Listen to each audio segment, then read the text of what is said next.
មិនសំឡាប់ខ្លួនឯងព្រោះតែមនុស្សស្រីទេស៊ូទុកពេលទំនេរមើលថែបេះដូងរបួស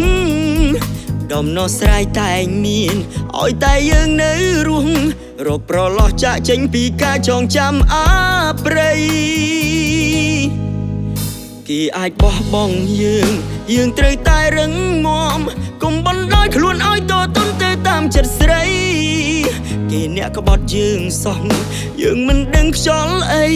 ធ្លាក់ដំឡៃស្លាប់ក៏គ្មានន័យសម្រាប់មនុស្សក្បត់ទូស្លាប់ទៅជាខ្មោចតើអាចកែអ្វីបានស៊ូឲ្យកម្មពៀទាំងប៉ុន្មានអ្នកចាត់ចែងចុងជីវិតថ្លៃជាងពេជ្រញីអីត្រូវបង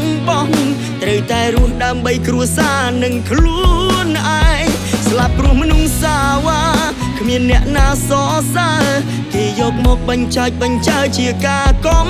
ប្លែងមុនស្រឡាញ់អ្នកណាត្រូវស្រឡាញ់ខ្លួនឯងកុំឲ្យទឹកមាត់អ្នកផ្សេងមានតម្លៃថ្លៃជាងខ្លួនឯង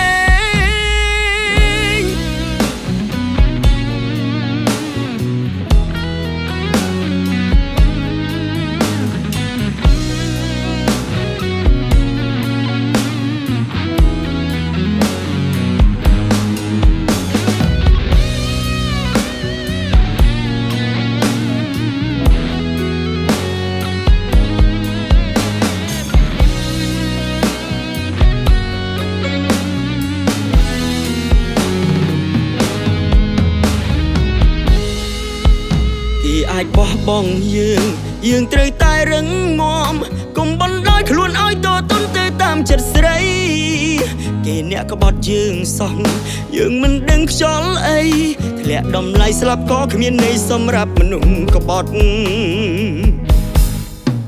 ទូស្លាប់ទៅជាខ្មោចតើអាចកែអ្វីបានស៊ូឲ្យកម្មពៀទាំងប៉ុន្មានអ្នកចាត់ចែងចុងជីវិតថ្លៃជាងពេជ្រញីអីត្រូវបងត្រូវតែរស់ដើម្បីគ្រួសារនិងខ្លួនឯងស្លាប់ព្រោះមនុស្សសាវ៉ា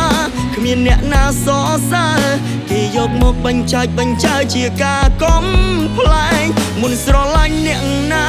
ត្រូវស្រឡាញ់ខ្លួនឯងកុំឲ្យទឹកមាត់អ្នកផ្សេងមានតម្លៃថ្លៃជាងខ្លួនឯងស្លាប់ទៅជាខ្មោចតើអាចកែអ្វីបានស៊ូឲ្យកម្មពៀទាំងប៉ុន្មានអ្នកចាត់ចែងចុង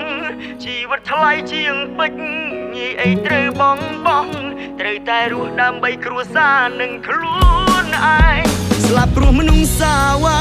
គ្មានអ្នកណាសរសើរគេយកមកបញ្ចើជាការកំប្លែងមុនស្រឡាញ់អ្នកណាត្រូវស្រឡាញ់ខ្លួនឯងកុំឲ្យទឹកមាត់អ្នកផ្សេងមានតម្លៃថ្លៃជាងខ្លួនឯង